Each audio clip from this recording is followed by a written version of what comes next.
the AAU anthem.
You're welcome to this all-important conference with the theme, Sustainable Integration of Digital Education in the Post-COVID-19 Era. As important as this conference set out to be, it has some very, very important dignitaries joining us to be part of this lasting solution to this post-COVID-19 era with regards to education. Distinguished invited guests, ladies and gentlemen, it's my privilege as well to recognize the representative of the Honorable Minister of Education, Nigeria, Malam Adamu. Let me also invite to join us at the high table the World Bank Senior Education Specialist, Mrs. Than Thai Mai, who is here with us today. Let's give her a round of applause, please. The World Bank Senior Education Specialist, Mrs. Than Thai Mai. Let me also expressly invite the AFD Deputy Country Director, Virginie Diaz-Pedregal, to join us at the high table. The AFD Deputy Country Director, Virginie Diaz-Pedregal, to join us at the high table. You're most welcome. It's my pleasure to invite His Excellency, the Charge d'Affaires of the Embassy of Switzerland to Nigeria, Lucas Schaffel, to join us at the high table. His Excellency, the Charge d'Affaires of the Embassy of Switzerland to Nigeria, Lucas Schaffel, to join us at the high table. Let me also invite to join us at the high table the Secretary General, Association of African Universities, Professor Olushola Bandele Oyewole, to join us at the high table. While we are waiting for his arrival, it is my candid privilege as I welcome the Africa Digital Education Network, ADN, Professor Rashid Sani, to join us at the high table as well.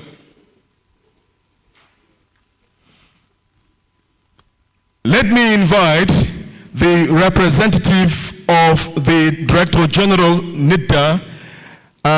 He is the Director of E-Government Development and Registration at the NIDA, in person of Mr. Ben Ewa, representing the Director General of NIDA at this occasion. You're welcome to the high table, sir.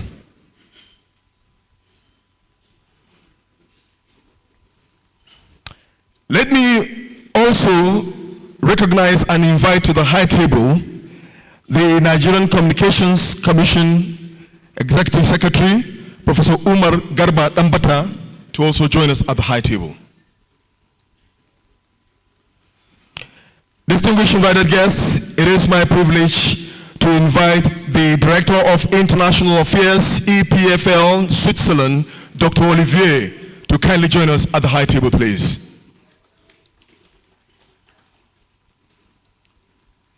Distinguished delegates across the world, it is my privilege to invite to join us at the high table the Vice Chancellor of the National Open University of Nigeria, Professor Olufemi Peters. For some pressing office engagement, is unable to join us at this gathering today, but he has mandated the Deputy Vice Chancellor in charge of Technology, Innovation and Research of the University, Professor Monuolua Olaniyi, to join us here at the high table, please, representing the VC, National Open University of Nigeria. Kindly permit me to invite the Center Director of the African Center of Excellence on Technology Enhanced Learning, Professor Mrs. Grace Jokton, under whose watch this conference she's supervising. May I invite her to kindly join us at the high table. Let me recognize most especially and very kindly one very critical condiment in the mix at the high table. She is the project manager of ACE Impact in Africa. It's my privilege to invite Dr. Sylvia Kandawari to join us at the high table, please.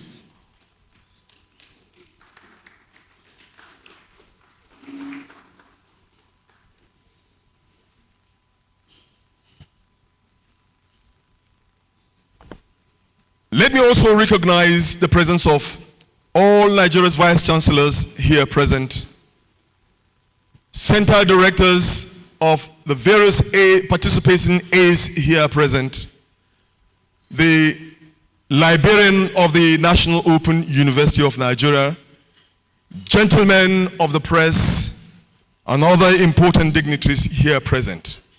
Again, it's a special privilege I have this afternoon to welcome you all to Nigeria, and of course, most profoundly, welcome you to the collabo of the National Open University of Nigeria and the National Universities Commission to put forward this conference with the theme, Sustainable Integration of Digital Education in the Post-COVID-19 Era. Without taking too much time, distinguished delegates from across the world, may I at this moment invite for the opening or welcome address the Vice Chancellor of the National Open University of Nigeria, Professor Olufemi Peters, today ably represented by the Deputy Vice Chancellor in charge of Technology, Innovation and Research, Professor Monuolua Olaniyi, for the welcome address. Ma. Thank you.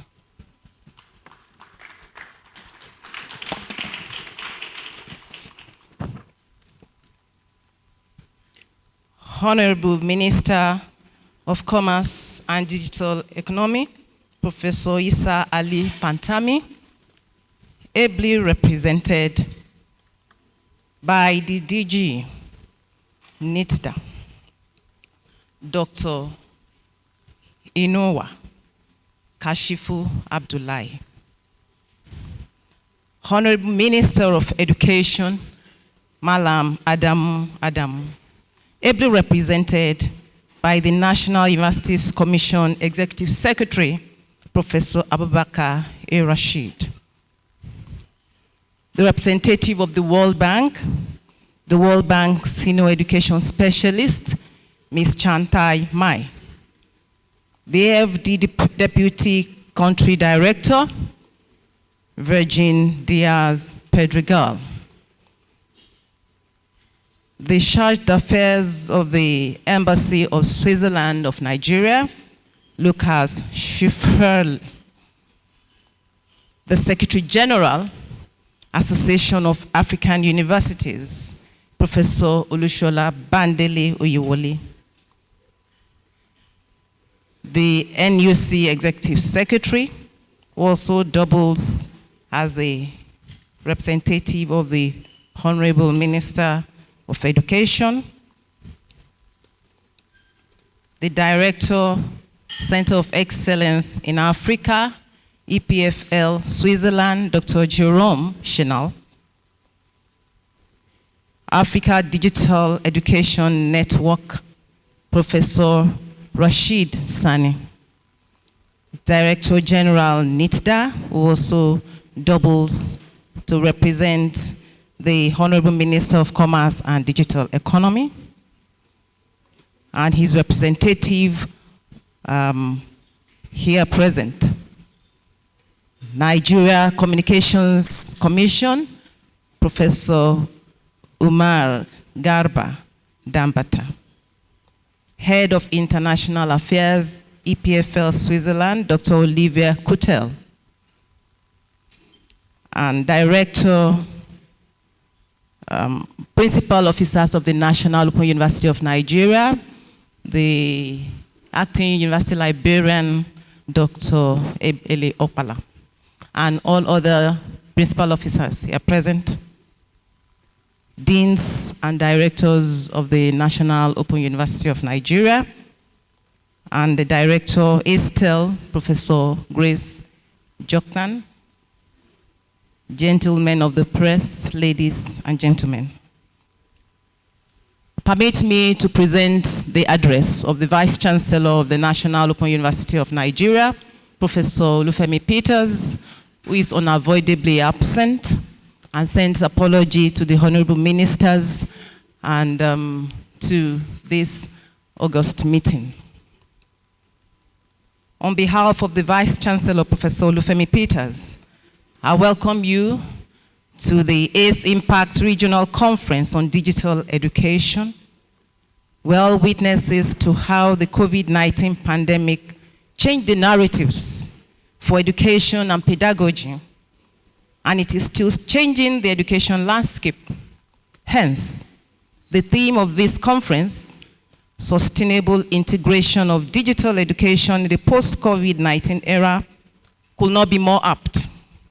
The conference, which seeks to deepen the education stakeholders' understanding and participation in the digital education network, is one that is very timely. It is important to note that for sustainability of digital education and its integration, there needs to be a clear strategy. Defining the mission, that is how to achieve a goal, should therefore come to the fore at such a conference as this. I see that there are a number of useful topics to be discussed going by the program of event for this two-day conference. Discussions at this conference, I believe, will help all stakeholders to define their focus clearly and map out effective strategies and modalities for the implementation. Then, we should not lose sight of monitoring and evaluation strategies that will strengthen all the efforts put into planning and implementation, and therefore ensure sustainability of this strategic integration. We know that digital education has come to stay. How well we manage its delivery at this critical period will determine its successful integration. I congratulate the director of Estelle, Professor Grace Joktan, and her team at Estelle for the good work they are doing. I thank the Executive Secretary of the National Universities Commission for the unwavering support that we have received. And especially, we also recognize the coordinator of ACE in NUC. We thank the AAU, the World Bank, all our funding organizations, partners, and all stakeholders for this event. I wish you all fruitful deliberations, pleasant lifetime experience at the Federal Capital Territory, and again, sincerely welcome the honorable ministers that are here. Particularly, we want to thank the ES NUC for being here in person. Thank you. Thank you so much. You can do better by putting your hands together again for the VC of the National Open University of Nigeria. Thank you so much, Madam, for the speech. May I remind us here, in case you have forgotten, that you are not here for a thesis defense. So it is allowed to put up a smile, and if you have not done that, shake hands with the person beside you and get to know them. It is allowed. Thank you so much. So it is on this note that there will be goodwill messages. In this beautiful hall today are eminent personalities. The reason Nigeria is still standing very well today, and I've not seen in recent time such a gathering.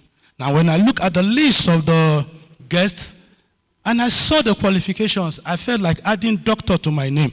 But see, I resented. I didn't do that because I'm here to earn a PhD and I'm here to attend medical school.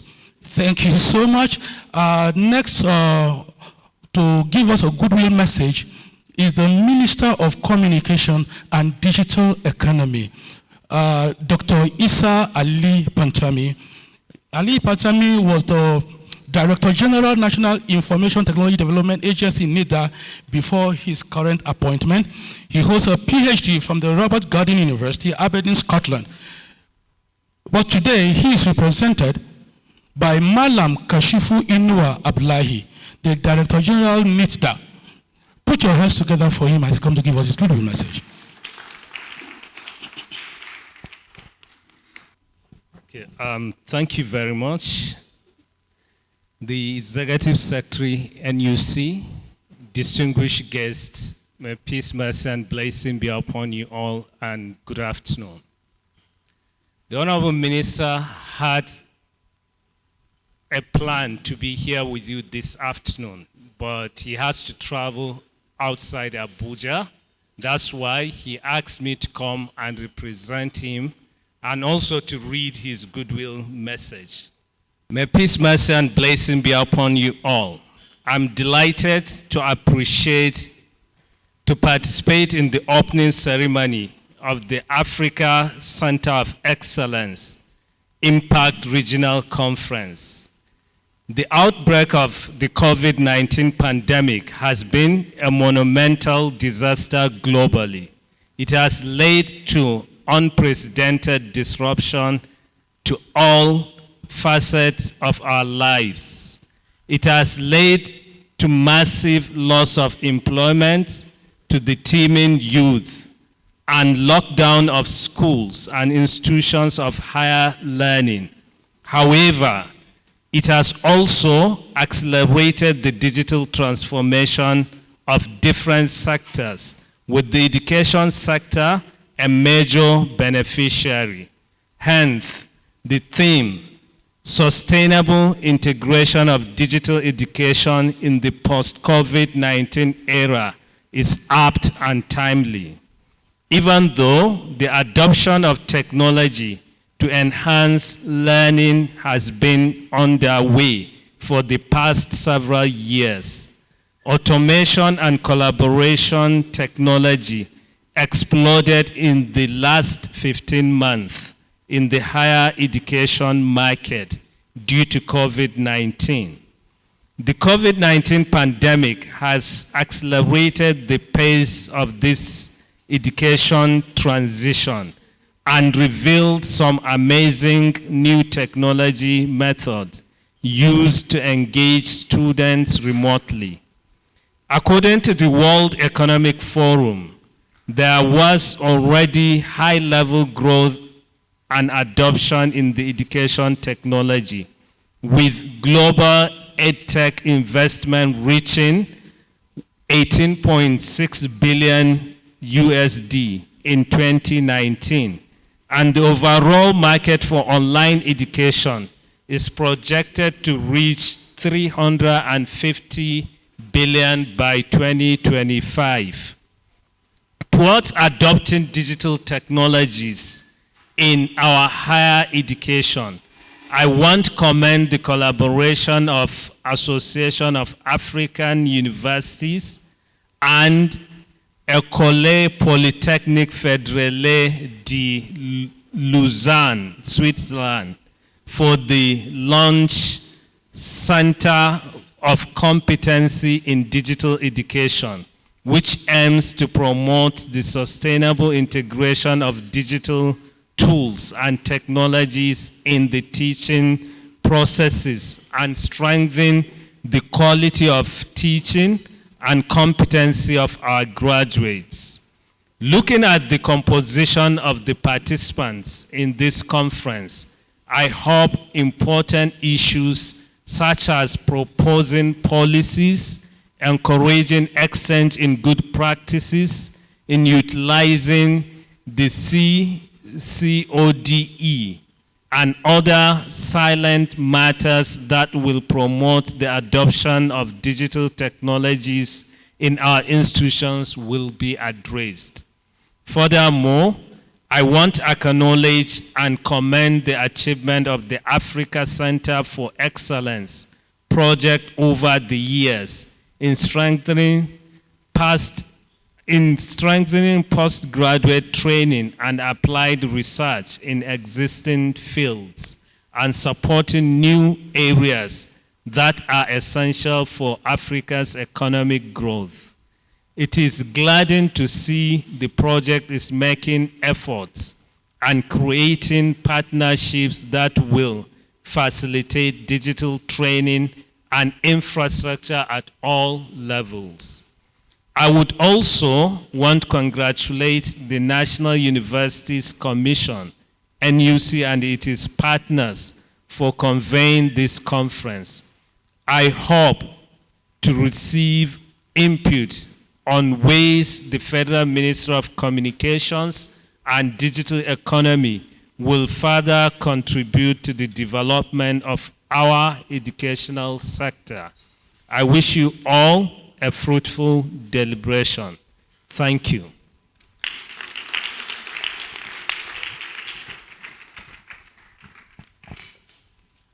Thank you so much, DG. In case you're not aware, NITA is the leading IT organization in Nigeria, and they are responsible for the development in that sector that we have witnessed in Nigeria today. Now, because I told you earlier that the house is full of eminent personalities. Now, one of them is the Minister of Education, Malam Adamu. However, he is unavoidably absent, and he's being represented by Dr. Wale Karim from the ministry. Thank you so much. I welcome him to give the goodwill message. On behalf of the Federal Ministry of Education and the entire education sector, I wish to congratulate the management of the National University Commission, the African Center of Excellence on Technology Enhanced Learning, ACETEL, the Association of African University, AAU, in collaboration with the West African Digital Education Network for organizing the conference aimed at promoting the sustainable integration of digital tools and technologies in the teaching processes in order to strengthen the competencies of our graduates. The theme of this conference, Sustainable Integration of Digital Education in the Post-COVID-19 Era, is apt and relevant in view of the fallout of COVID-19 pandemic, which has challenged most education systems across the world to adopt alternatives to face-to-face teaching and learning in order to allow instruction to continue despite school closures. As a matter of fact, teachers need support to incorporate technology effectively into their teaching practices and methods, and help students to overcome some of the difficulties that are associated with the learning environment. The above is also in line with the mandate of the African Center of Excellence project to enhance capacity to deliver regional high-quality training and update curricula of existing programs to meet development challenges, training of our faculty members to introduce new approaches to teaching and learning, improve learning resources, and rehabilitation or extension of existing facilities. It is believed that this conference will afford the government officials, administrators of universities, and faculty members attending this conference to address policy issues for sustainable and efficient integration of digital tools and technologies in education. Let me state that the Federal Ministry of Education, the National University Commission, and Center of Excellence are in struggle together. The Nigerian university system will get better if all the key stakeholders are on the same page and are thinking together to create platforms where policy and operational issues concerning the university education will be x-rayed periodically. My ministry is prepared to partner with various stakeholders to forge this type of engagements and open also to innovative ideas, processes, and inputs that enable us to keep abreast of challenges confronting our education system. I thank you for your attention and I wish you successful deliberation. Thank you.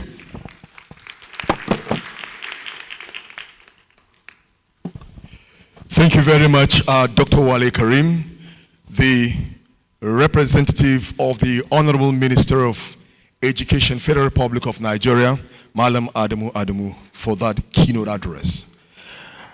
In the same light of goodwill messages, distinguished invited guests, ladies and gentlemen, may I kindly remind us all that the ACE Impact project is sitting on a trinity of sponsorship from the World Bank, the Association of African Universities, and of course, the Nigeria's National Universities Commission. It is only normal at this juncture that I invite one of our sponsors from the World Bank. Let me at this moment invite Ms. Tan Thai Mai, who is the Senior Education Specialist at the World Bank, for a goodwill message.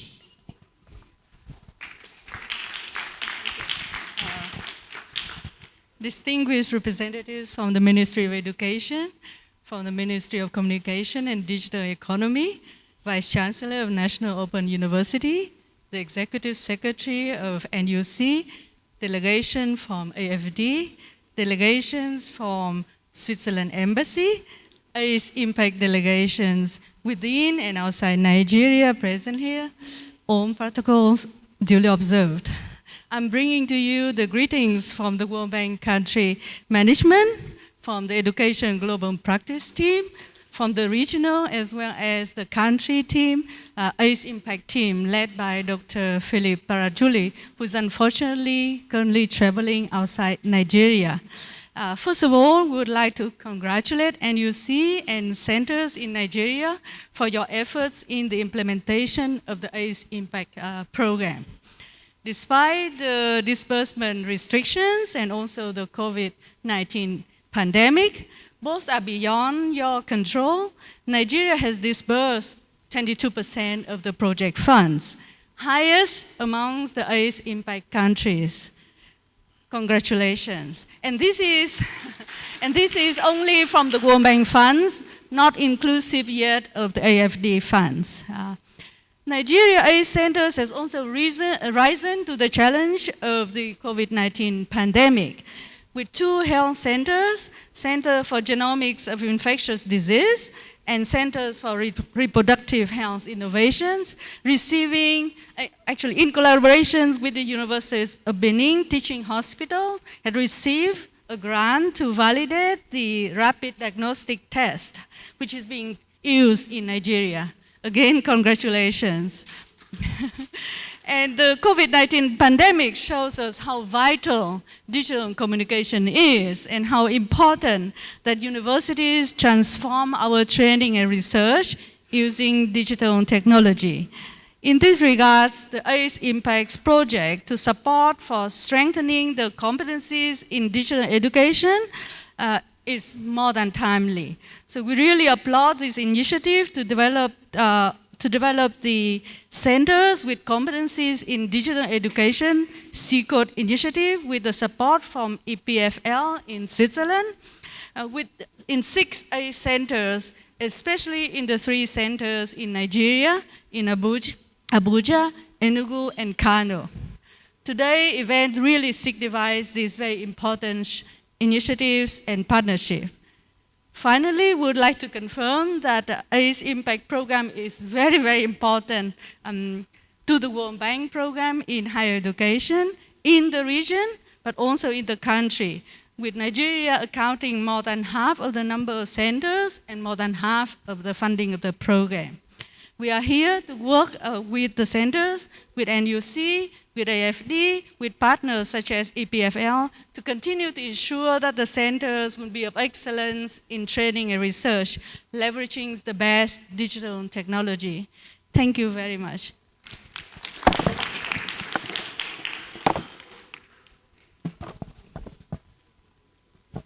You're most welcome, Ma. Ms. Than Thaimai, the World Bank Senior Education Specialist, one of the sponsors of the ACE Impact Program in Africa.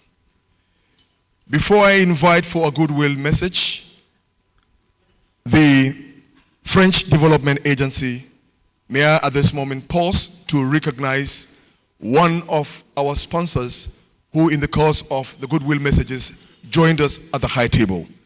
It's my pleasure to recognize and welcome appropriately the Secretary General, Association of African Universities, Professor Olushola Bandele Oyewole. Sir, you're most welcome. Let me on this note invite the agency France du Développement, put simply in English, French Development Agency, one of the proud sponsors of the ACE program in Africa. Today, the AFD Deputy Country Director is here with us, Virginie Daz Pedregal. Honorable Minister of Commerce and Digital Economy Representative, Honorable Minister of Education Representative, Honorable Vice-Chancellor Representative, representatives of universities, and representative of the National Universities Commission. Dear partners, dear financial partners, dear guests, thank you very much, and I stand on the existing protocol. My name is Virginie Diaz, and I'm the Deputy Country Director of the French Development Agency, Agence Française de Développement, AFD in French. Maybe you don't know, but AFD began its activity in Nigeria in 2008 and is now one of the most important financial development partners in the country. Since 2008, AFD has committed more than 2.5 billion euros to finance development projects in different areas, such as rural roads, energy, water, urban transport, or governance. 10 years later, in 2018, following the visit of our French President Emmanuel Macron in Nigeria, the French Development Agency started working on the sector of higher education, governance, and vocational training.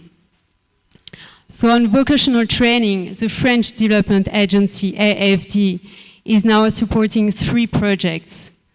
The first one is the Agricultural and Rural Technical Vocational Education and Training Project, ATVET, which aims to strengthen training system in state, agricultural colleges, and agricultural training centers to improve skills, working conditions, and lives of young Nigerian farmers and entrepreneurs.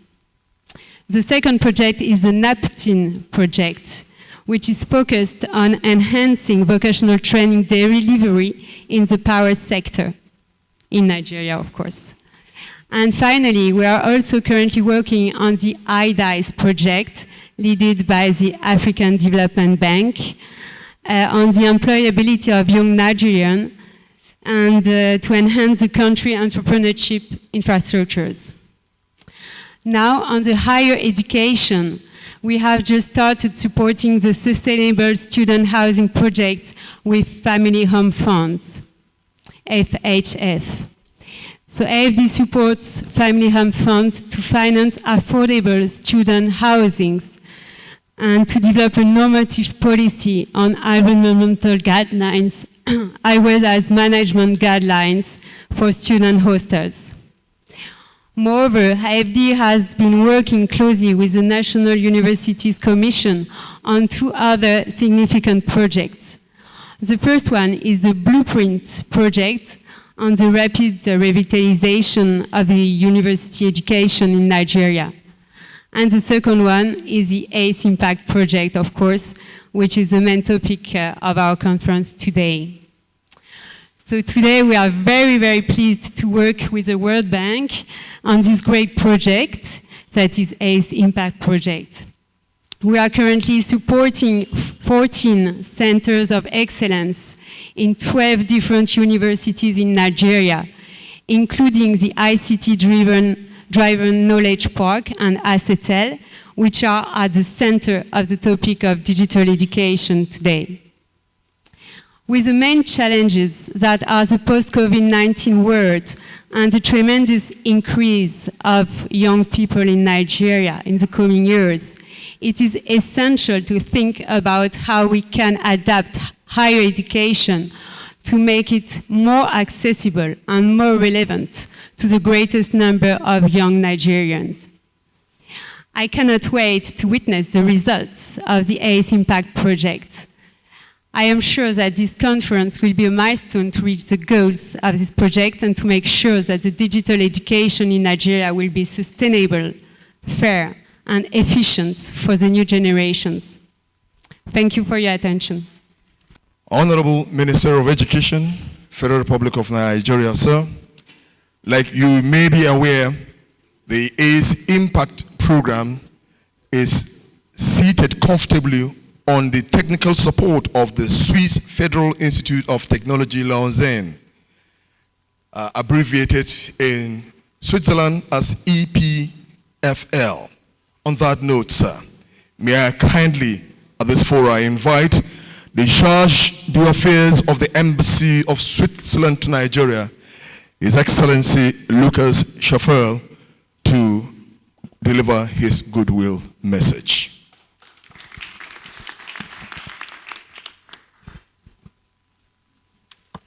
Thank you. Honorable ministers, being here by their representatives, dear professors, dear directors of universities, dear academic community, ladies and gentlemen. Digital education in Africa is an opportunity. Not also for Nigeria, but for Africa. And I've been here 2 years as a deputy head of mission, and I met many skillful young people, young entrepreneurs. They have no education, but they are skillful, no formal education. And I come from a country where education, of course, for us, you maybe know the famous educator of Switzerland, Johann Pestalozzi. There is a humanistic approach, as in Nigeria or in Africa, but there is also an approach that you learn skills, and you can use that skills also for develop as a professional woman or a professional man. And I think this program is really valuable because it also allows, by the tool of digital education, that skillful people can certify and develop further their skills. So there is a lot of fruitful soil for professional development in Africa. And I think this is a cornerstone also for the economic development of Nigeria and other African countries. So I would like to congratulate for your presence and participation in this important workshop. And we had harsh times during COVID-19, but we see now this is also an opportunity to reflect our behavior when it comes to education and to think out of the box, you know. So how can we assure good quality education in Nigeria? So the digital side is the easiest one. The toughest factors when it comes to business developments are always the soft factors. So I'm very happy that you also have a session 3 on pedagogical models and technology strategy, because how you teach, how you involve the students, this is not digital. This is analog competence, you know. So digital education is just a tool. So you have to fill it up with competencies and content for the future. You have to teach the right things. You have to modernize what you want to teach. It's also about content, about skills. And so I'm very happy that tomorrow, because that's the far more interesting part of the seminar, that you really have an exchange of views. Because either it's Switzerland or Africa, when it comes to digital education, we are just at the beginning of a process. So we do this together. It's trial and error. Maybe we are convinced of some ideas which we think it will work, it won't work. So we have to adapt to a new education model for the 21st century. So thank you again, and I especially want to thank also the co-organizer of this event, the African Association of University, NUC, ASATEL and ADEN, EPFL, my colleagues from Switzerland, from wonderful Lausanne at Lake of Geneva for their technical expertise, the World Bank, the French Agency for Development, and last but not least, ADEN. Thank you for your attention, and God bless you, and have a nice seminar. Thank you so much, sir, for the kind words. We will be continuing with the opening remarks at this point. Now, if you listen attentively, the last speaker mentioned some of the main sponsors of this event. One of them is the Association of African Universities. Now, to give us an opening remark is the Secretary General Association of African Universities, Professor Olushola Bandele Oyewole. Before he comes, I want to bring your attention to the fact that this professor has a good interest in food. He is a professor of food science and technology. He is also a former vice chancellor of the Federal University of Agriculture, Abuja. Please put your hands together for him. Thank you very much.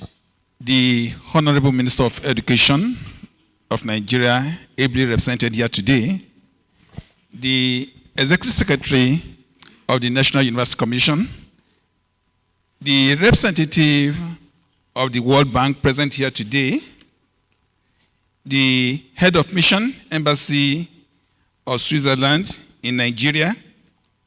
Permit me to rest on the existing protocols for others. I bring you greetings from the Association of African Universities in Accra, Ghana. It's indeed my pleasure to be in Nigeria at this time, as this is my first visit to Nigeria following my assumption of office as the Secretary General of AAU. Let me begin by thanking the Vice Chancellor, the management of the National Open University of Nigeria, and the Center Director of ASATEL and her team for hosting this very important conference. ASATEL, the Centers of Competence in Digital Education, C-CoDE initiative, is a key component under the overall ACE Impact Project, financed by the World Bank and hosted in Accra by the Association of African Universities.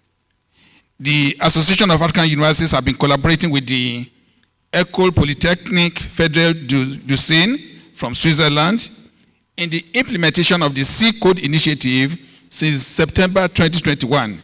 I think they are represented here by Dr. Jerome Chenal and Dr. Olivia Coutel. You are all welcome. This initiative couldn't have come at any better time than this, as higher education institutions still struggle with the challenges that emanated from the COVID-19 pandemic, including the prolonged disruption in teaching and learning. Incidentally, it's not only Africa that is affected. I'm just coming from a webinar now where we are discussing the effect of the pandemic on higher education institutions in different parts of the world. And you'll find out that the challenges that we face in Africa appears to be similar to what is being faced by other people. We have seen a swift move and quick adoption of e-learning methods, and therefore the need for the advancement in digital education in Africa can no longer be interrupted. Under the C-CoDE initiative, we have established 7 centers of competencies in digital education in Benin, Burkina Faso, Nigeria, and Ghana to promote the sustainable integration of digital education in the teaching processes and strengthen the quality of teaching as well as the competencies of our graduates. The participating C-CoDE centers were competitively selected, and their institutional leadership committed additional funding to ensure the success of this initiative. We appreciate you all. This week, the Association of African Universities, EPFL, and the ASTEL jointly organized 2 key C-CoDE events in Abuja, Nigeria, from 10th to 13th May 2022. These are, number 1, the 4th and final workshop of the training of experts from Nigeria and Ghana in digital education.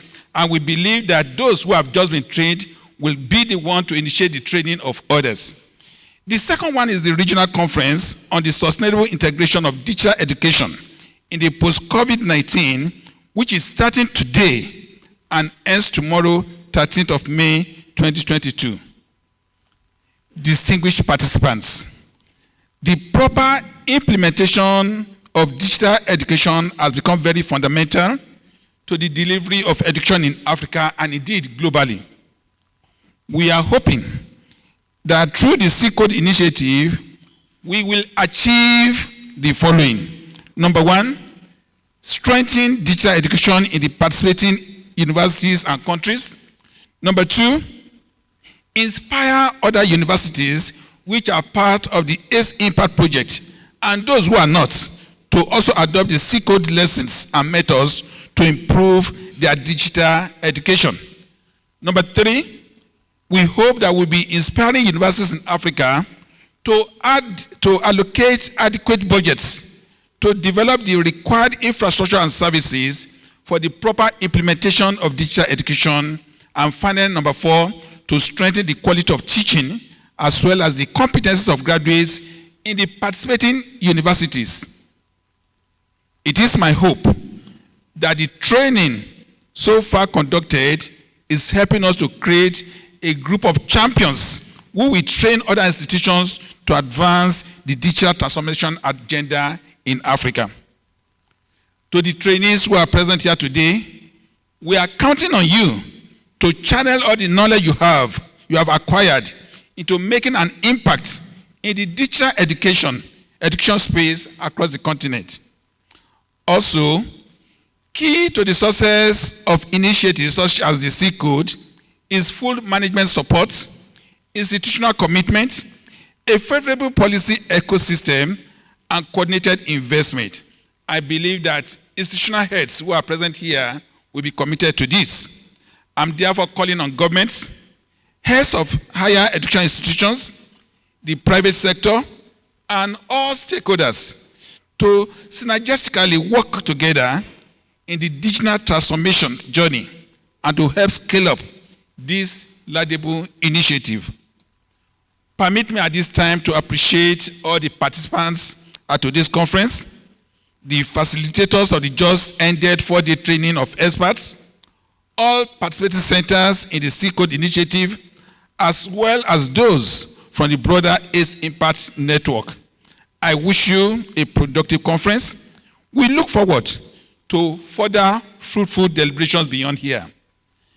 Before I conclude my speech today, permit me to please specially appreciate the Executive Secretary of the National University Commission.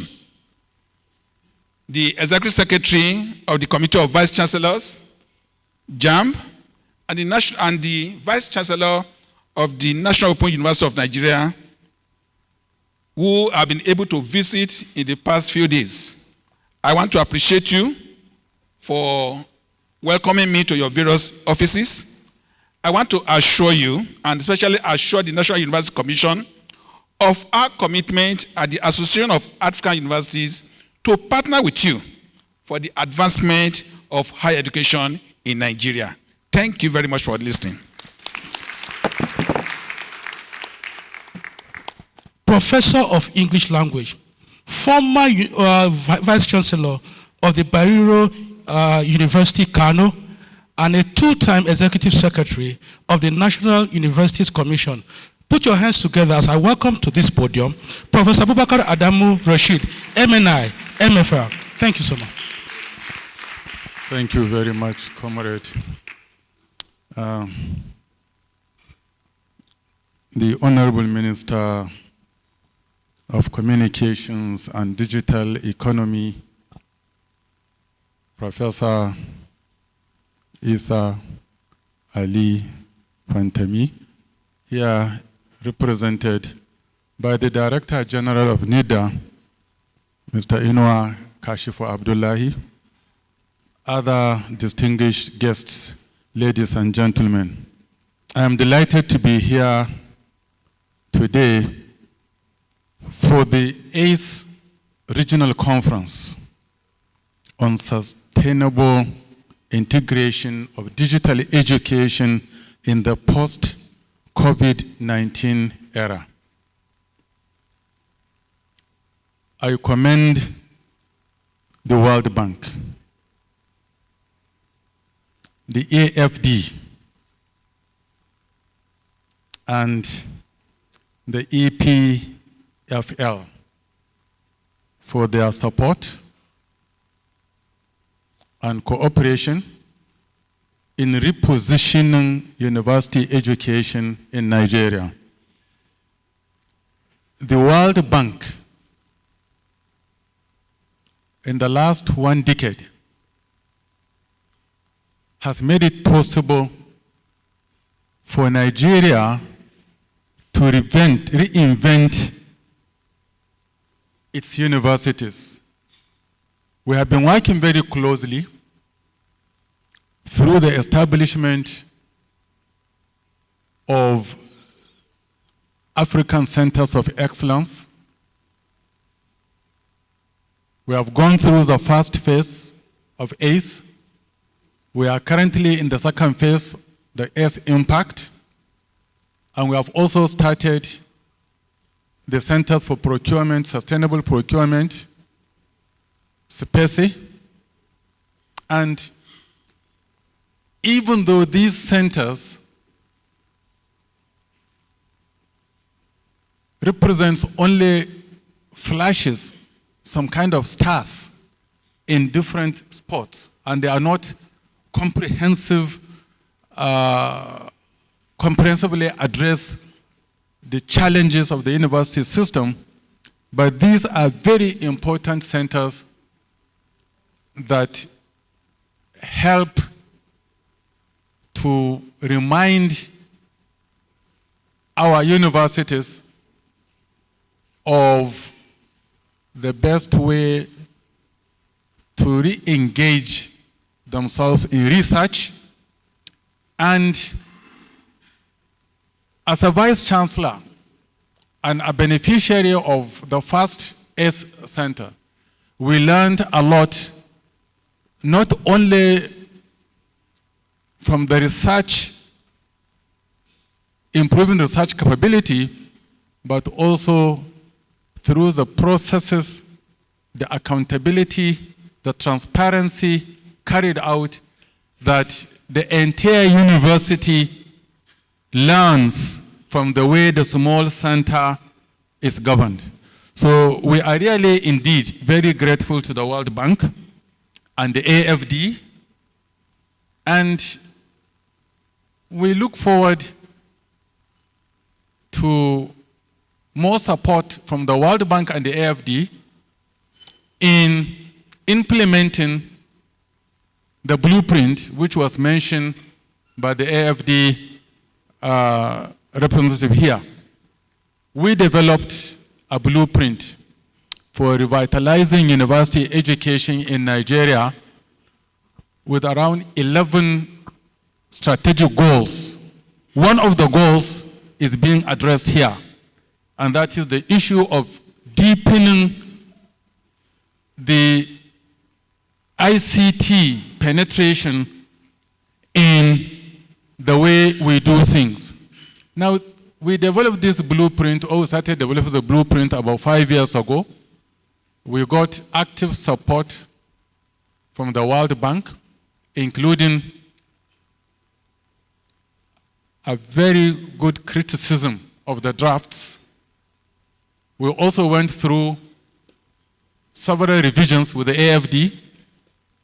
We got inputs from other development partners, including the QAA, the Quality Assurance Agency in United Kingdom, the CHEA, the Council for Higher Education Accreditation in Washington, and we have developed this, hoping to use it to revitalize and reposition our universities.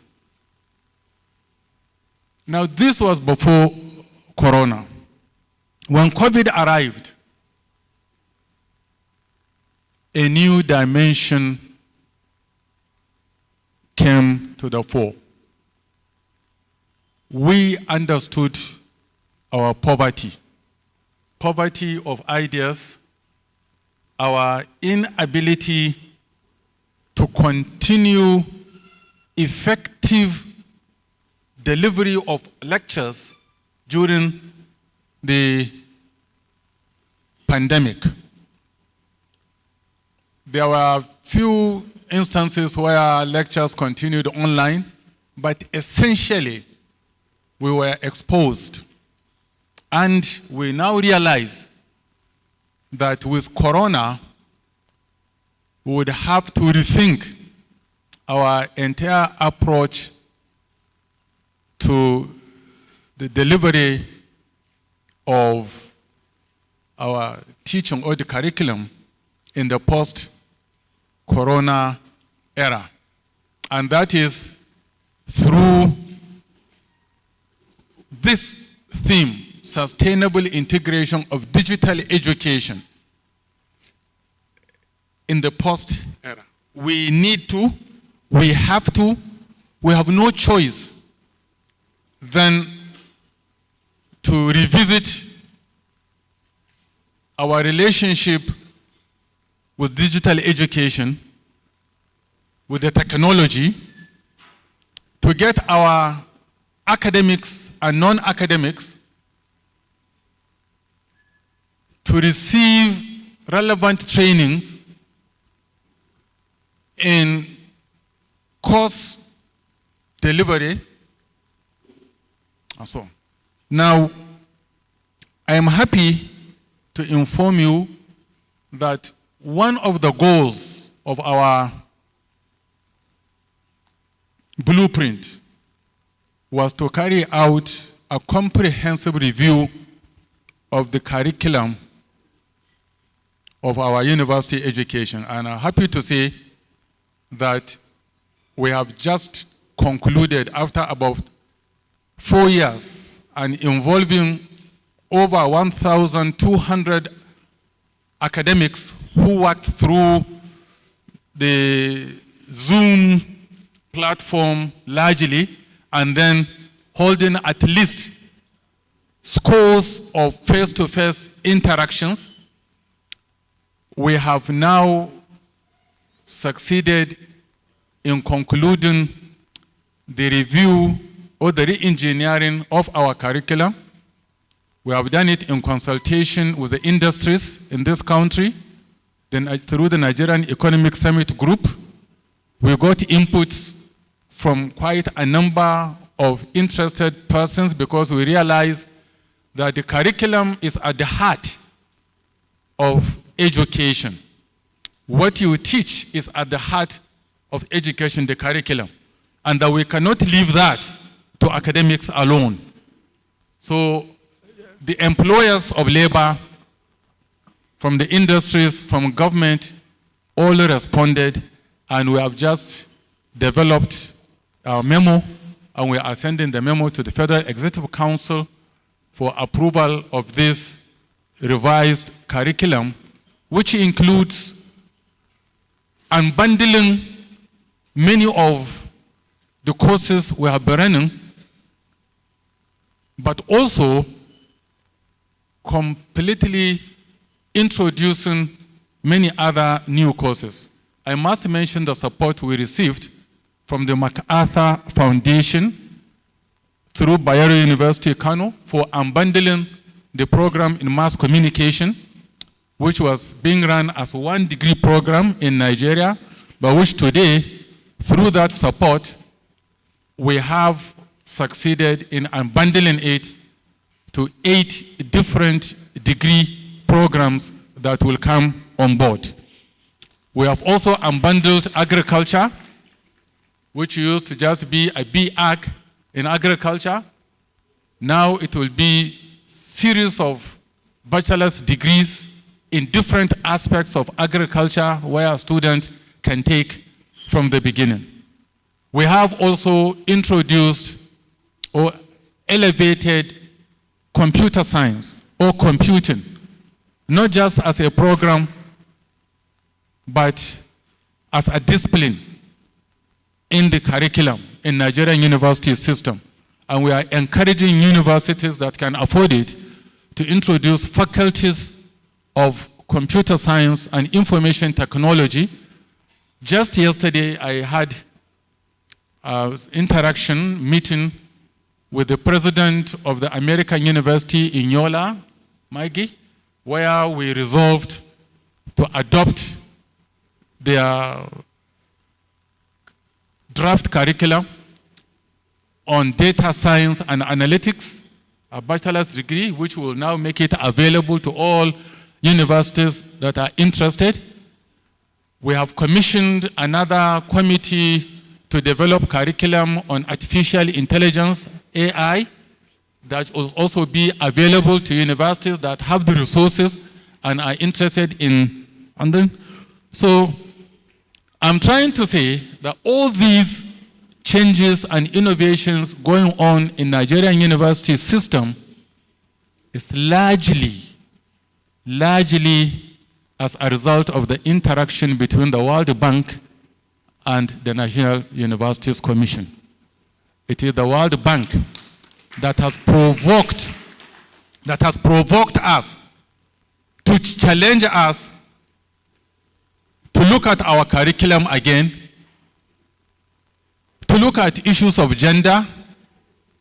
We have been working with JAM, with the Ministry of Education itself and others, and we are now working with other philanthropists in the country to create more scholarships and support for female, for girl child education, for female academics, and to get more female administrators in universities.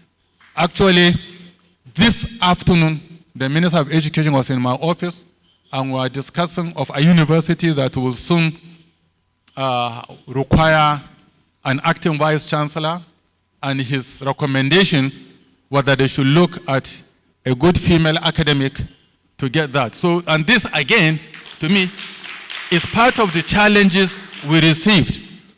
So the issue of curriculum, the issue of gender, the issue of digital education or the ICT, and of course, improving or completely re-engineering our postgraduate education. This is one area the NUC has been working on, and this is one area where we think we just have to work. I will soon convene a meeting with all the vice chancellors of Nigerian universities to devote our time to reinventing and resuscitating fully our postgraduate education. We are lucky ACE impact or the World Bank intervention and the AFD are showing examples. Because of this World Bank intervention, for the first time in more than 2 decades, Nigerian universities received students from over 20 African countries to come and study in Nigeria. We were more or less moving into just local institutions, parochial institutions, very local, not even national enough. But with the World Bank ACE, we have now started to receive. One university alone has reported that they have students from 16 different African countries in their ACE program. And I think this, again, if we pay attention to improved ICT, this sustainable integration of digital education, this we can double the number of foreign students in our countries. Some of the courses, especially at the postgraduate level, can be delivered online to reduce the stress, the content. And I think a month or 2 months ago, Joshua, the sector will know, we held series of meetings with the vice chancellors and center leaders on the best way to protect, possibly insulate the ACE centers from the disease of strikes in Nigerian universities. There should be no reason why students in ACE centers, especially a student coming from a foreign country, should wait for us to resolve our problems. We believe that through this and other measures, we should have seamless education in the ACE programs across this country. Distinguished ladies and gentlemen, we cannot re-emphasize or overemphasize the importance of collaborations and partnerships with local and international development agencies, organized private sector. In fact, recently we have had to increase to add to our STRATCOM, the committee that advises the NUC, the committee under Professor Peter Okibukola. We have now had to introduce a private sector man who is not an academic, but who has vast experience, who heads the human capital resources in the Nigerian Economic Summit Group, to join the academics to keep advising the NUC on the way forward. My remarks will not be complete if I do not mention the Nigerian Research and Education Network, the NGRN. All over the world, National Research and Education Networks, that is NRENs, provide specialized internet services to support research and education communities in a particular country.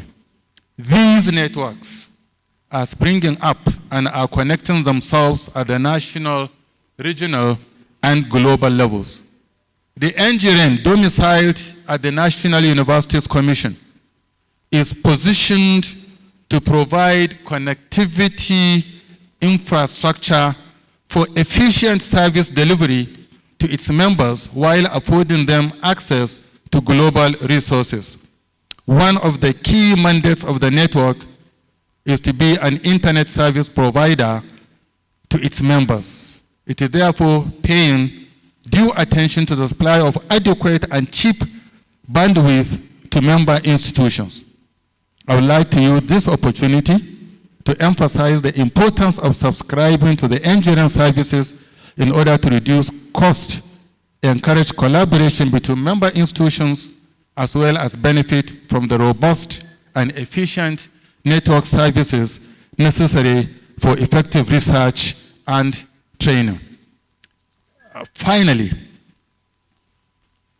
I must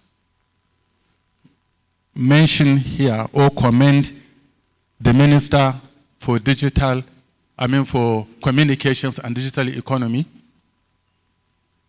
who invited me some months back for a very important discussion, and who we will now invite to interact with Vice Chancellors, because he has been working to assist.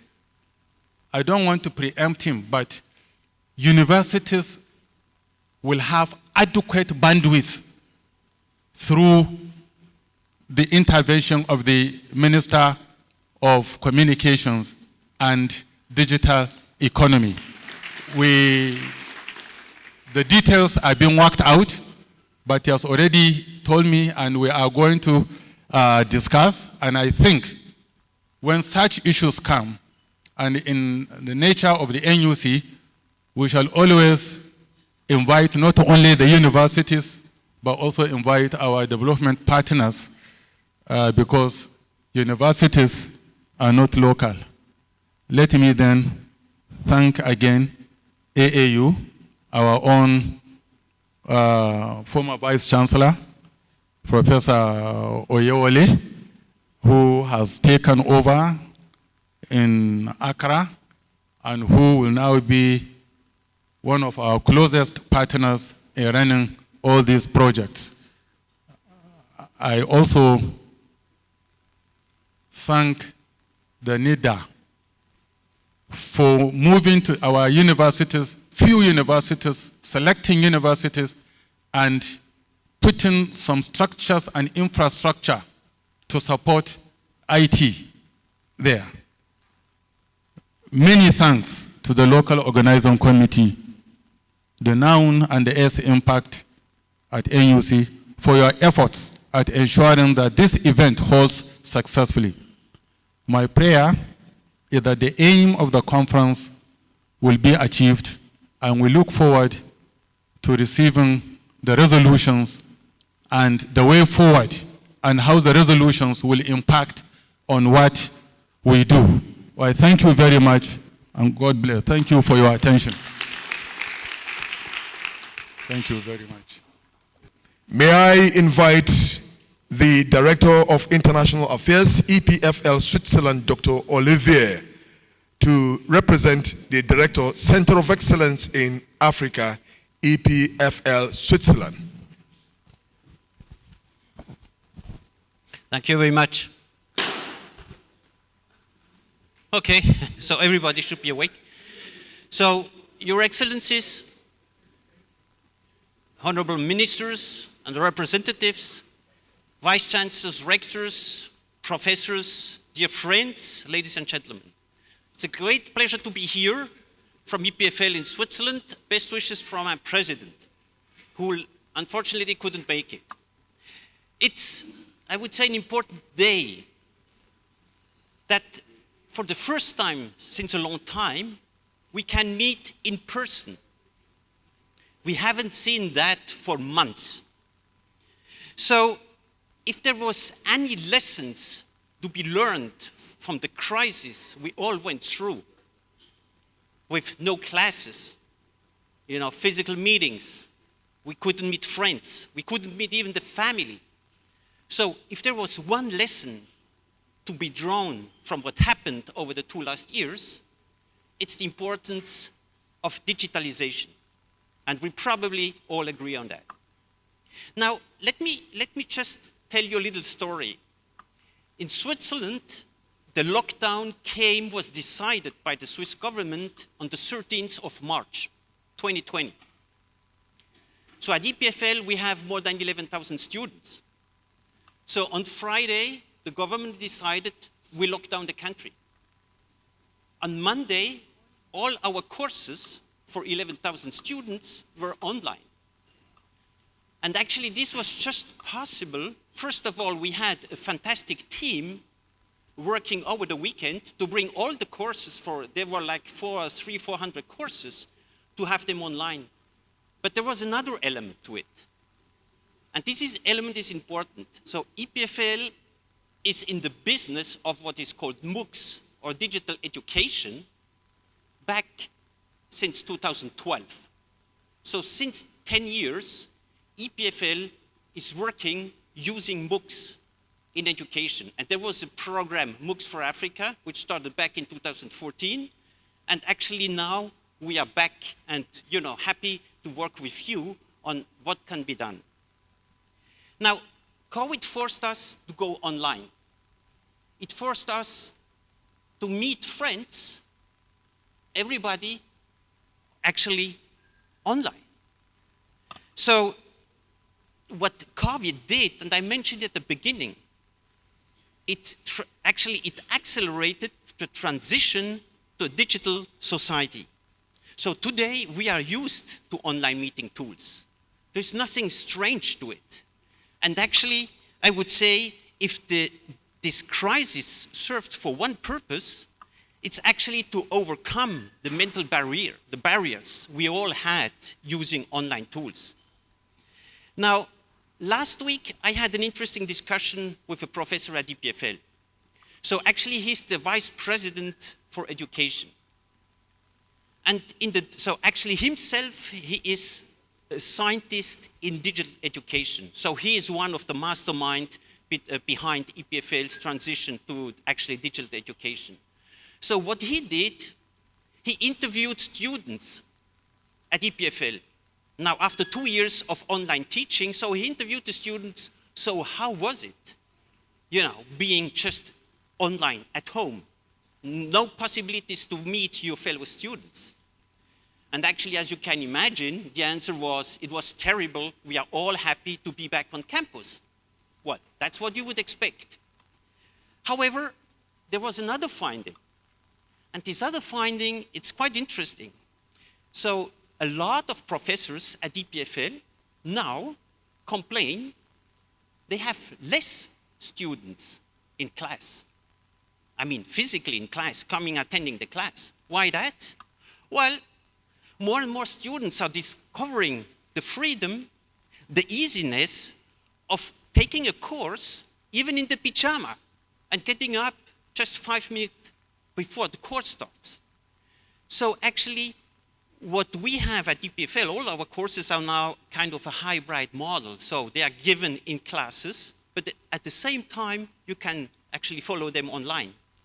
So apparently, more and more students are having, I would say, discovering, despite having been in a lockdown for many months, now they're discovering, at least slowly, the advantage to have this hybrid model.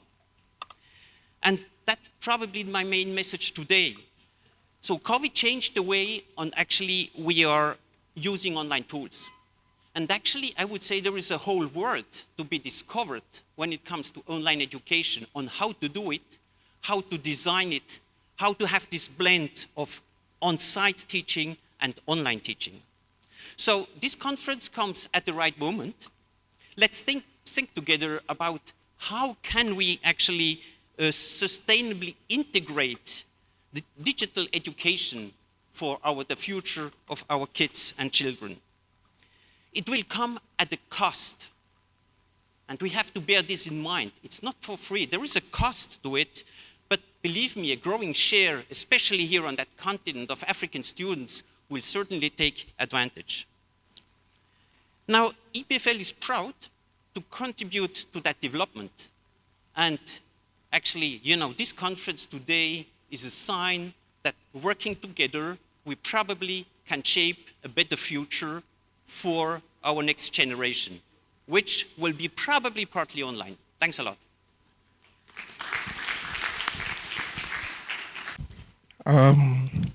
Good afternoon, ladies and gentlemen. Please permit me to stand on already established protocol. As you know, my name is Rashid Soni. and I'm standing in for our elected coordinator at the African Digital Education Network, in person of Professor Raymond Bako of Ahmadu Bello University's area. EDEN is a network of 4 centers that come together to collaborate in terms of digital education. And the 4 centers are the Ahmadu Bello University SMP, the National Open University of Nigeria's ESTEL, the Lagos State University ACTC, and the Abdulmumin University Emerging Center in Benin Republic. The digital education, and especially its sustainability, cannot come at a better time, especially given what the COVID-19 pandemic has brought upon us all. And that's not just in Nigeria, neither is it in Nigeria and Africa alone, but a global pandemic. I'd like to, on this note, congratulate the National Open University of Nigeria, the ASTEL, particularly the center leader of ASTEL, I congratulate you, as well as the collaborators. They have collaboration with the NUC for putting this together, the AAU and the Federal University of Switzerland. This cannot be better placed, especially because for us in higher institution today, everybody will agree that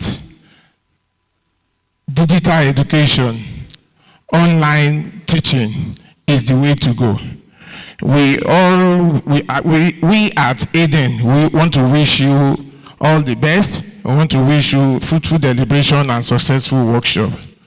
Lastly, it is important that we mention the support that the university system is getting from the World Bank, particularly in Nigeria, and the quality regional facilitation that we are getting from the AAU, equally quality coordination that we are getting from the National Universities Commission. We want to thank you all very much as we wish you all the best in the conduct of the conference. Thank you very much. Distinguished guests, somehow I feel like I've been in the classroom for the last 40 minutes or so. That's what happens when you're in the midst of academics and people with strong passion for education. So maybe at the end I'll ask for a certificate of attendance.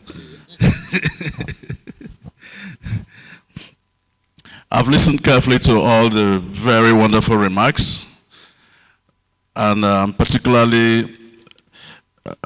pleased that I have been here, first representing my DG who represented the minister. However, the comments I'll be making here will be entirely mine. The Secretary of Affairs was very spot on when they said that the disruptions that came as a result of COVID are an opportunity as far as digital education is concerned.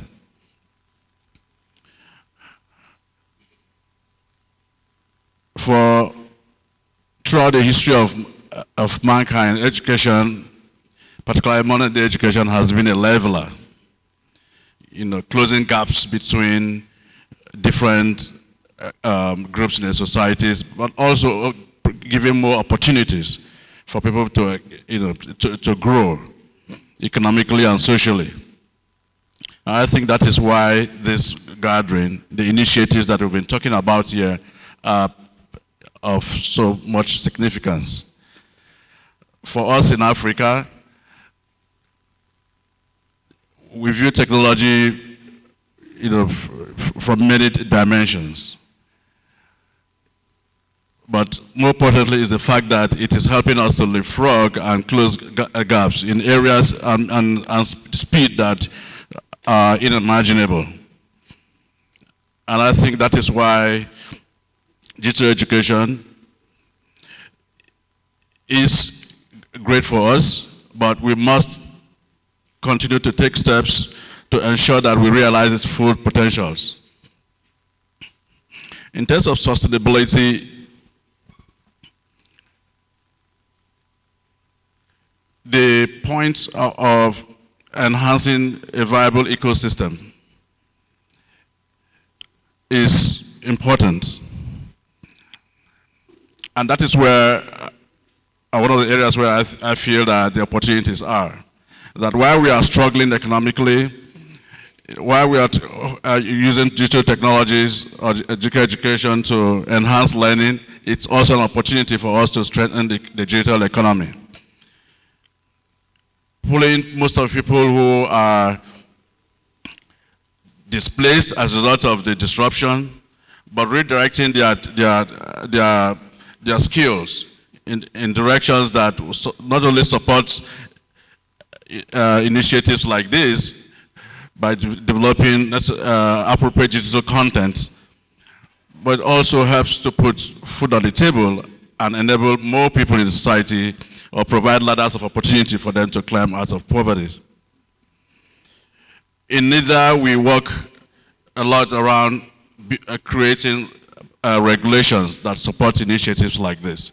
So digital education or education technology is one of the areas that we are, particularly keen, to continue to support. As Director of e-Government, my portfolio covers developing regulations that enable government, organizations, other entities to use technology to impact or create strong impacts around social sectors like education. And on this note, I'll be hoping that the outcomes of this two-day engagement would provide us more opportunities to build strong education systems as well as societies. Thank you very much, and may God bless you. Good afternoon, everyone.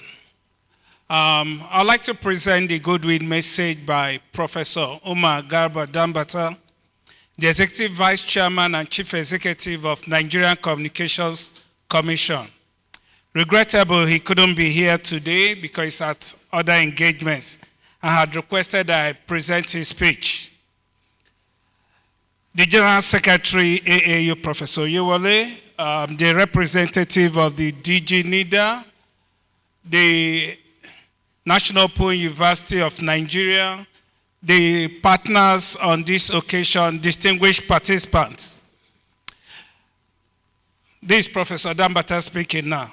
I always consider it a privilege whenever I'm invited to share my vision as the Executive Vice Chairman and Chief Executive of the Nigerian Communications Commission. In this regard, as we collaborate with the education sector, I am pleased to give a goodwill message in this African Center of Excellence for Development Impact Regional Conference holding today with the theme, Sustainable Integration of Digital Education in the Post-COVID Era. This conference would witness the newly launched Centers of Competence in Digital Education by AAU. You may well know that the Nigerian Communications Commission, through the Digital Bridge Institute, which has continued to serve as the International Telecommunications Union Center of Excellence for the West African region, and had been involved in professional development, research, and knowledge sharing, as well as providing specialist training services.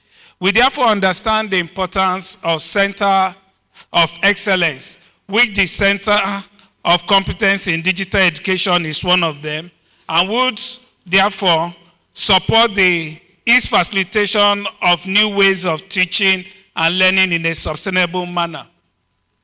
This conference is therefore highly commendable as it's geared towards promoting sustainable integration of digital tools and technologies in the teaching process as a way of strengthening the quality of teaching as well as competencies of graduates in the African region. the value of digital tools and technologies in 21st century teaching and learning, especially as a means to resolve inclusion challenges, will enable our universities to reach more vulnerable people and equip them with skills-based education that will ensure that everyone, no matter where they live, is able to contribute to national and global economies. This year, in fact, in a few days' time, May 17th, which serves as the World Telecommunications and Information Society Day. The theme will focus on digital technologies for older persons and healthy aging. While this is an International Telecommunication Union effort towards the UN Decade of Healthy Aging, it aligns with the need for lifelong learning as a way of improving the quality of life even in the old age. Therefore, it is pertinent to highlight that in sustainable integration of digital education in the post-COVID era, in the 21st century teaching and learning, the issues is less of integrating the digital tools and technology in the teaching process, but more on enabling the students to explore their creative potentials and therefore be able to respond appropriately to the continuous changing environment. In fact, I think it's the representative of the EPFL that said that with digital tools, the teaching itself is not changing, it's still analog, but it's what we facilitate and make possible with digital tools. You will recall also that the Nigerian Communications Commission recently awarded the 5th generation spectrum license to winners of the auction. There are several skills that WIBO required. Collaborations from this kind of program, the C-CoDE, will enable us to equip our youths and everyone, both professionals in the industry, to be able to upskill and be able to provide quality services.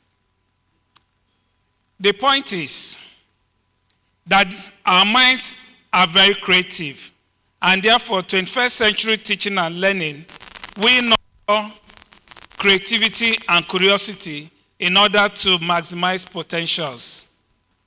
Distinguished participants, I look forward to the various thoughtful presentations, deliberations, and recommendations from this conference. It will be necessary to emphasize the importance of education in a developing nation like Nigeria, using a quote by Nelson Mandela. I quote, "Education is the most powerful weapon with which you can change the world."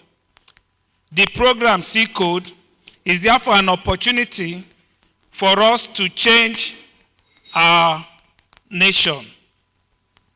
As a commission, our strategic vision plan 2021 to 2025 captures the need to encourage the development of new technologies and indigenous content through cutting-edge research. And this will stimulate sustainable economic growth and development in Nigeria. This is the reason the Commission has continuously collaborated with the Nigerian academia and I'm happy with the outcomes of these collaborations.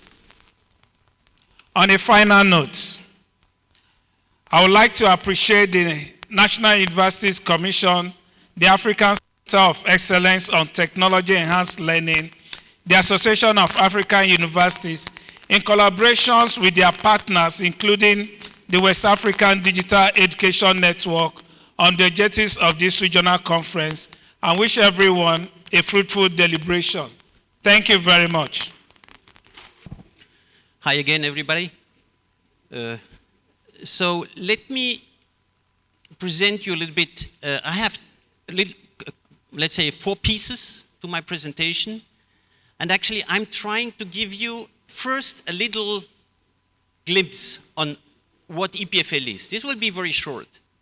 And then actually, as you're going to discuss tomorrow in the workshop, mostly on education, I thought maybe it would be interesting to include some examples of research. But actually we are doing at EPFL, where we know there is a huge impact on education, on the research, on innovation, and on the society. So that's how I picked the examples I'm going to present to you now. So first of all, just that you understand just what EPFL is. So Switzerland is sandwiched somehow between France, Germany, Italy, and Austria, and actually EPFL sits in the western part. It's the French-speaking part of Switzerland. You probably have heard about the second technical university in Switzerland, which is ETH Zurich.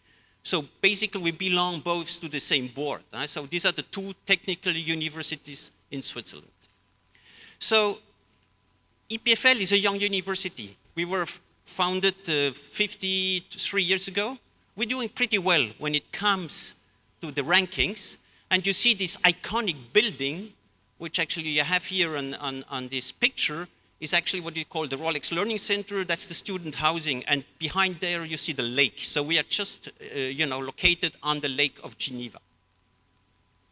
So this is probably the biggest difference between the universities and the polytechnical universities in Switzerland. So from the federal government, we are giving a mandate to do education, to do research. That's what every university needs to do. But in addition to that, innovation. So the federal government asked us to have an impact on society.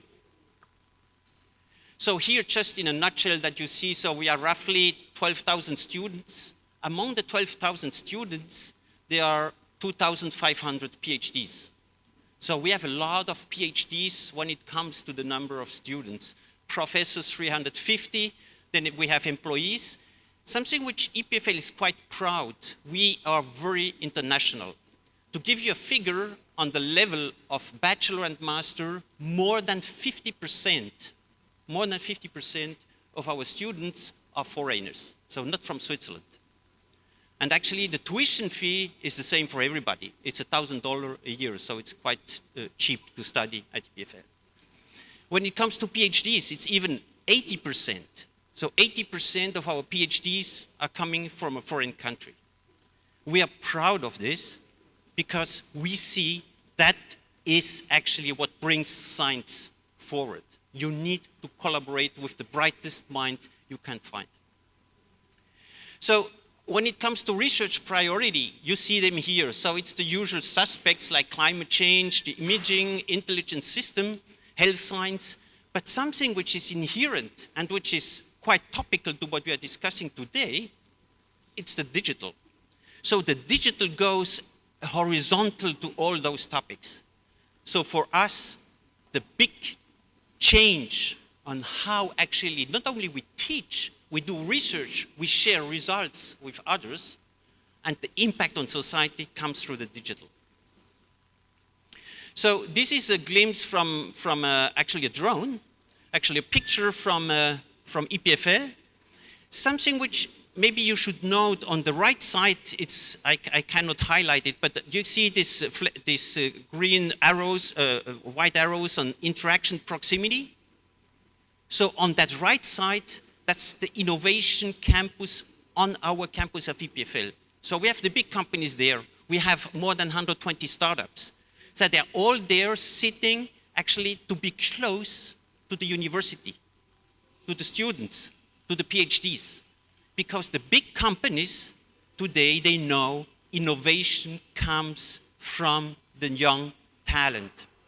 That's why the big companies would like to be close to universities. And actually, that's what we are trying to facilitate here. To give you a figure, so last year we created 32 startups. So it's every second week there is a new startup at least.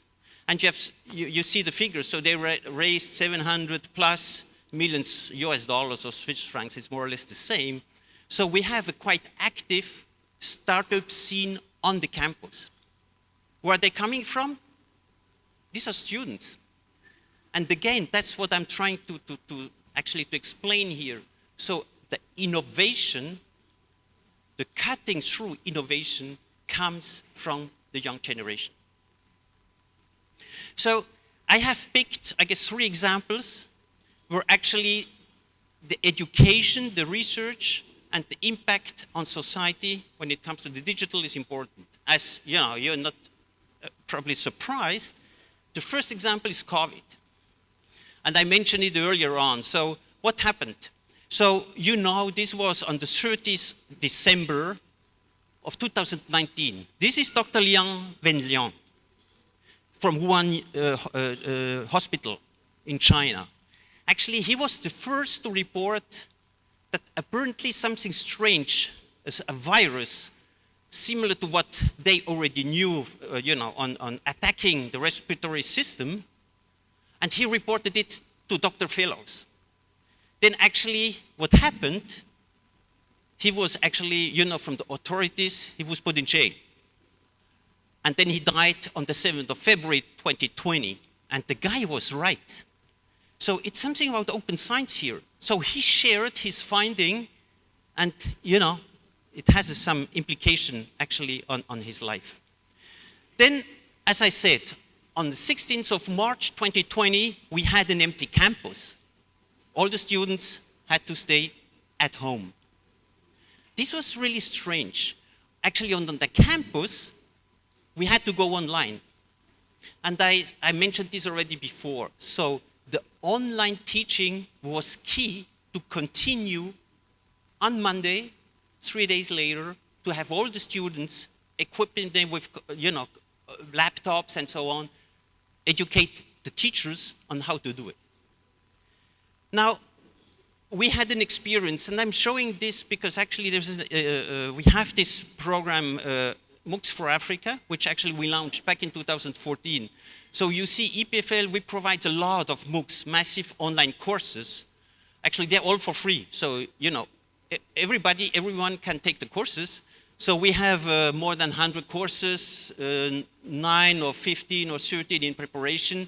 We had more than 2.5 million registrations of students across the world taking the courses. So it's a lot. And 160,000 have finished, actually, and got a certificate. So you have seen it's like coming like an avalanche, this online teaching. These are not complete curricula, but individual courses where actually every single student can take a course and get a certificate. Now, what happened was in Switzerland, at EPFL, we have those professors in IT. So they were thinking about, can we use our mobile phone to track who was infected? And actually how this would work, you have a Bluetooth on that mobile phone, right? So with a Bluetooth, you could easily detect to whom I'm close, like 1.5 meters. And actually you store this over days. So your phone, if it has the right software, could just know whom you met, because through the Bluetooth function, you can register it. So this was the idea. This was born at EPFL. But then the complication was, it needs to notify, it should be secure, it should not be being possible to abuse the system. So there was a whole protocol to be developed. And that's actually what they did at EPFL. So the lady, so it's Carmela Troncoso, with a group of other people, they developed what today is called the TP3T protocol. That's a protocol on how to use mobile phone to inform you later on, you have been in contact with a person who was detected positive. So just to understand on what they did, they had to contact Google and Apple in California, because the Bluetooth function on the mobile phone didn't allow to be that precise to 1.5 meter. So they had to negotiate. So they negotiated with the CEO of Google and Apple and got the permission. So Google and Apple in April 2020, they opened up their system to make it possible that that protocol would run on their mobile phones. So then we launched it.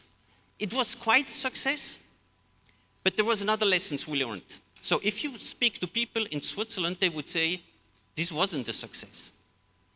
The problem was people didn't trust that application.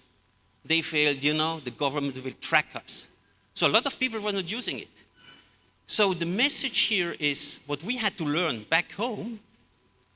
if you go digital, you have to create trust, and I have a couple more slides on trust.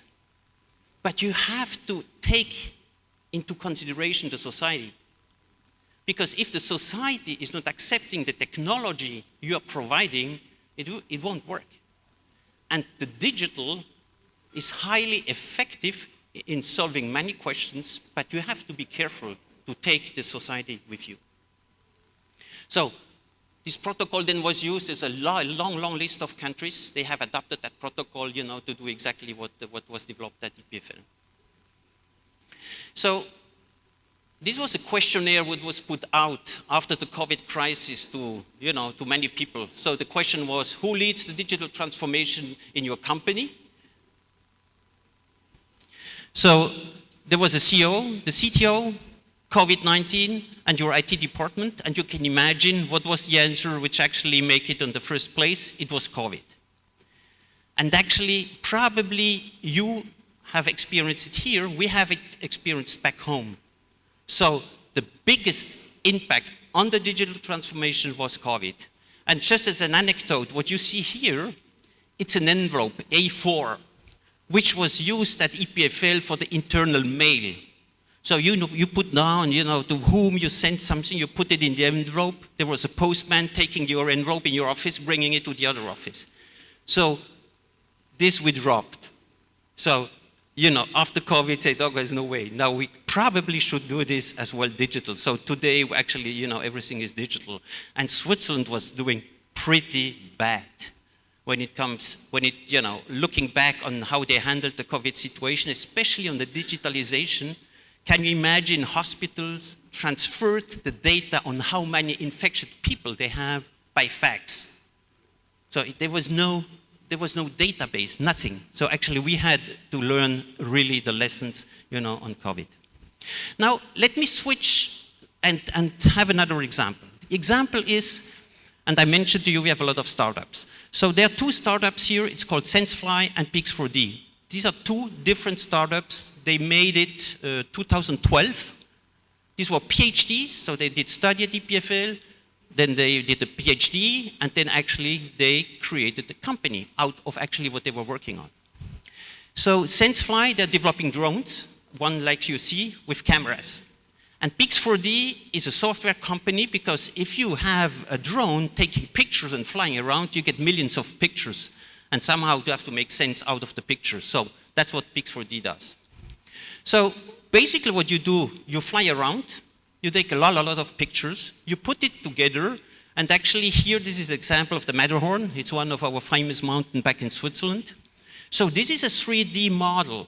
Sure, I can only show it in 2D here. But it's a 3D model, so you can turn it away, up, down, as you want. It was taken by the drone flying, for 4 hours around Matterhorn, taking pictures. And then with the software of Pix4D, you can create this 3D model. Now, this was back in 2012. Now, nowadays, you can buy them, you can launch them by hand. They have cameras on, and you can do all kinds there are thousands of applications. And that's something which is so interesting. So it was developed, there was research, there's an education part to it, and there is a huge impact on society. So this one, it's a crop field. It was taken actually by what is called a spectral camera. Spectral camera means they are looking on different bandwidths, on different light wavelengths. So with this, you can easily detect and monitor the health of a crop field. You can see on a mice field, whatever. So there are thousands of those applications, again, here as well in Africa. There was one, so this technology and actually the drone from that company was used in Dar es Salaam, actually, and it was together with the World Bank, so, project funded.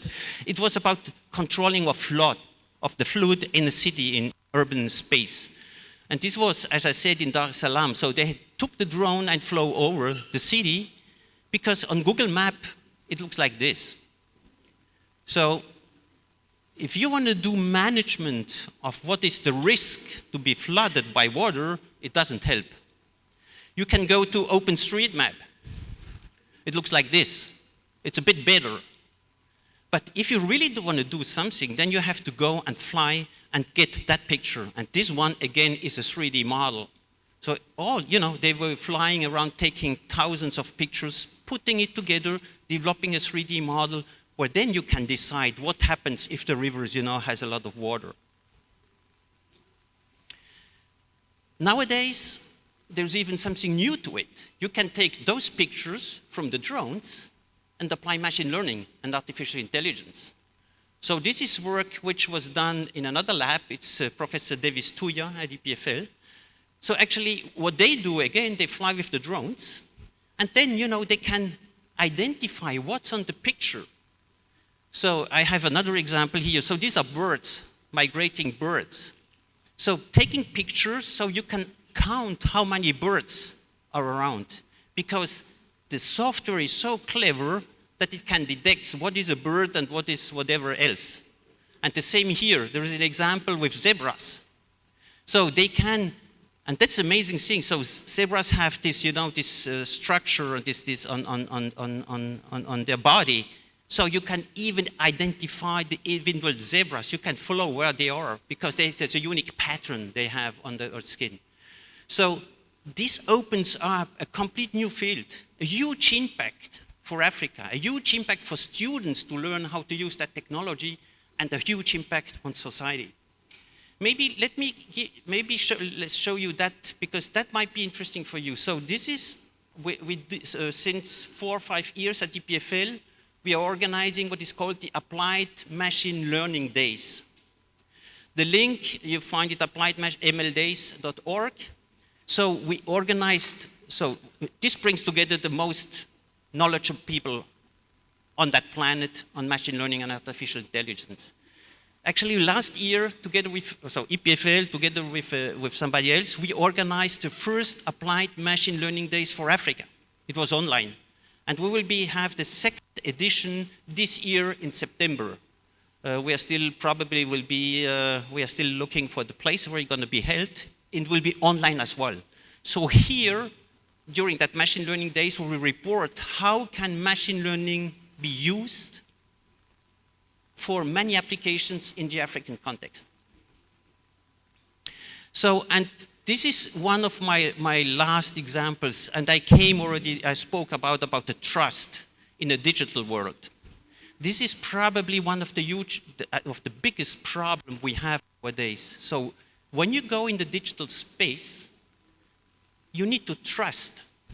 So what's the trust? Here's the definition, just the one in black. Digital trust is when we feel we can trust the digital world as much as we do the real world.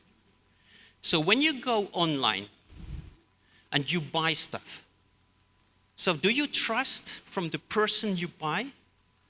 So this is a real, it's super critical because it's not solved yet, and that's a lot of research which can be done. Actually, 24 centuries ago, so this is Hippocrates.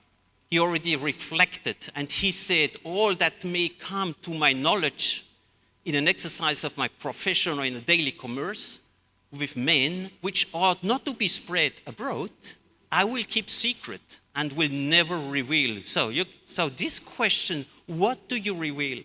What's the trust you have with a person? It's easy when you meet. It's complicated when you go in the digital space. So maybe this is from a famous cartoonist in Switzerland. I like it. So Zuckerberg, saying, my good friend, and at the same time picking you, actually your address book, right? So that's what's happening. And actually, so as much as the digital is helping us, as much we need to be careful. And it's a tricky line actually to walk. Or this is another good one. So Obama, and then you have the kid saying, Dad says you are spying us online. And Obama saying, he's not your dad, right? So this is really something about this digital world where we don't know exactly what's going on. And at EPFL, so we are working on the implication of trust when it comes to education, research, and innovation. And there's a lot to do. So we created a center and so on. So there is a lot. So let me close with the program Excellence in Africa, which actually the ACE, what we do at ACE in EPFL is part of it, together with the World Bank. It's part somehow of the program. And I asked Jérôme in the back of the room. So he is the director over there. So Jérôme, stand up, please, because you should then discuss with him. So he's the director of Excellence Africa, right? So he is the master of that program. So it's a program we are running together with the Université Mohamed VI Polytechnique in Ben Guerir in Morocco. So it's a joint program, but it's a joint program for the continent. It's not just for Morocco or EPFL, and I will explain you in a few words what it is. So that's actually our footprint today. So Excellence in Africa, the program has a footprint in all those countries, which actually you see here depicted on that picture. And what does it consist? So first of all, it's a project which is focused on people.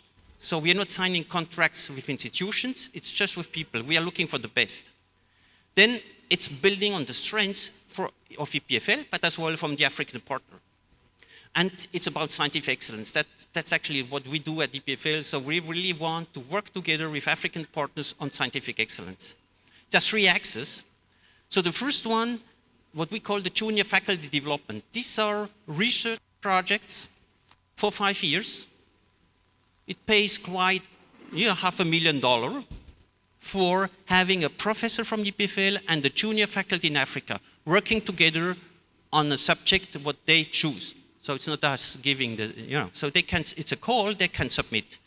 And we have 6 of those projects already running. We will have more calls. We can probably fund up to 20 or something like this. The second one, it's 100 PhDs for Africa. So we fund through that program 100 PhDs in Africa. We just had the first call, and I will show you in a minute the results. And the third part, it's digital education. That's actually what we are discussing here. So here is a little bit the outcome. So we have 12 digital education centers in Africa, 6 through the program Excellence in Africa, and 6 in collaboration with the World Bank. Then certain MOOCs were selected in preparation and so on. We have 6 of those tandem projects I just mentioned. These are really big projects for 5 years. So African prof plus a prof at EPFL. And we just have picked and chosen the first 10 PhDs from Africa to work on a subject in Africa, but as a co-director of the thesis, there's a professor from EPFL. So the PhD student can't come to EPFL, use the facilities there, but basically it's a PhD at EPFL, in Africa, sorry. And this is the last piece we will add very soon. It's actually a program. So EPFL, this you understand what it is. SDC stands for the agency in Switzerland for, actually they do, it's the Swiss Development and Cooperation Agency. And so we will have a program in Western Africa, which is complementary because it will cover mostly the innovation part. So applied research and the innovation. And again, a similar model. Work with the best brains in Africa to actually innovate. So, thanks a lot. It was a pleasure to be here, and you find my email address down there.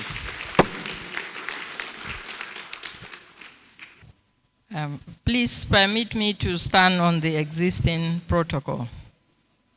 My task is to appreciate and thank everyone for accepting our invitation to participate in this important Africa Center of Excellence for Development Impact Regional Conference that is organized by the Africa Center of Excellence for Technology Enhanced Learning of the National Open University of Nigeria in collaboration with the World Bank, Association of African Universities, National Universities Commission, École Polytechnique Fédérale de Lausanne, Switzerland, and the Africa Digital Education Network.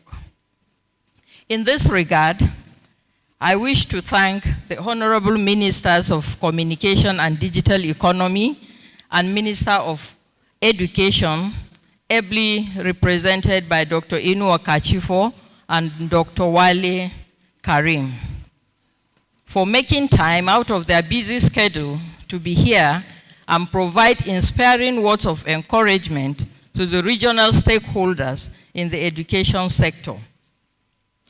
to improve our skills and competencies in the utilization of affordances of technology for teaching and learning. I wish to thank the World Bank and the African Development Agency, represented here by Ms. Chan Tai and Virginie de Pregal, founders of the ACE for Development Impact Project, for championing the emergence of centers of excellence in African countries, an initiative that further led to the emergence of 6 centers of competence in digital education and the Africa Digital Education Network.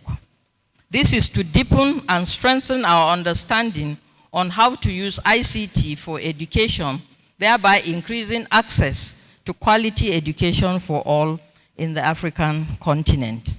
Thank you so much. I wish to appreciate the Embassy of Switzerland to Nigeria for their support, Mr. Lucas Sheffield and the EFLL, who are the technical partners of the Centers of Competence in Digital Education, the C-CoDE project. I acknowledge the contribution of the Association of African Universities to the African tertiary education sector and the presence of the AAU Secretary General, Professor Bandele Oyewale, to this conference, and his presence here is an indication of the significance the AAU placed on this issue.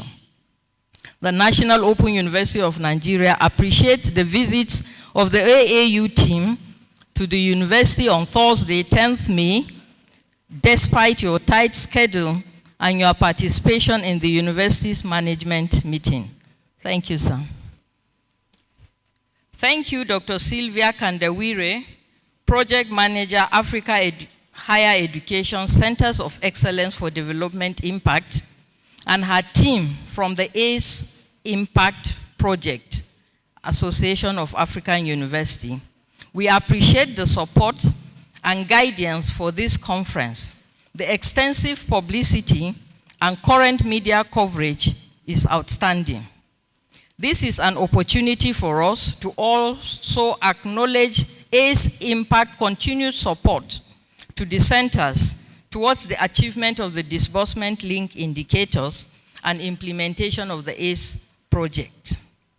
I appreciate the participation of the ACE Impact team led by Dr. Sylvia Kandawire at the just concluded 4th workshop training for digital experts hosted by Estel, National Open University of Nigeria from 9th to 12th May 2022.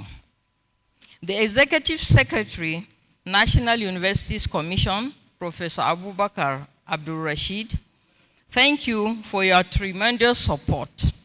This conference would not have been possible without the support of NUC, both financially and in technical aspect.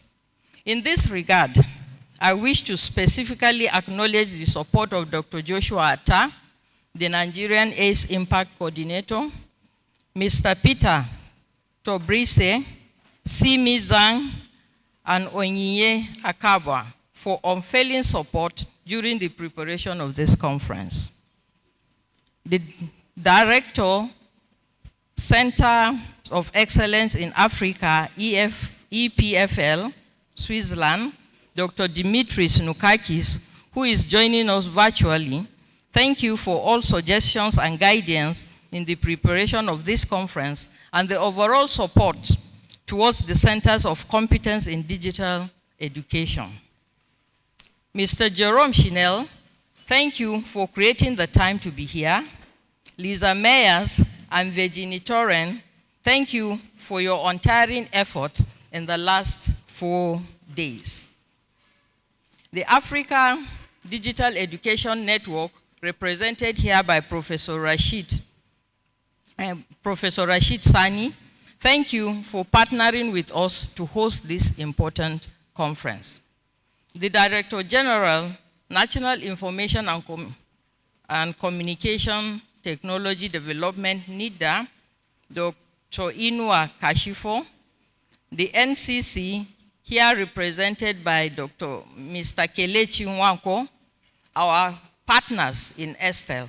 These two have been our partners in Estel. We thank you for always being there and standing by us. As key government agencies in the area of ICT, our strength lies in partnering and collaboration with you, and your presence here is a confirmation of your commitment to support e-learning in Nigeria. The keynote speaker of this conference, Dr. Olivia Kutel, thank you for doing justice to the topic and also for setting the stage for the plenary sessions that will hold tomorrow. To the Vice Chancellor and management of NOUN, your support to the center is legendary, and we cannot thank you enough. We continue to appreciate the commitment of the university towards the Estel project.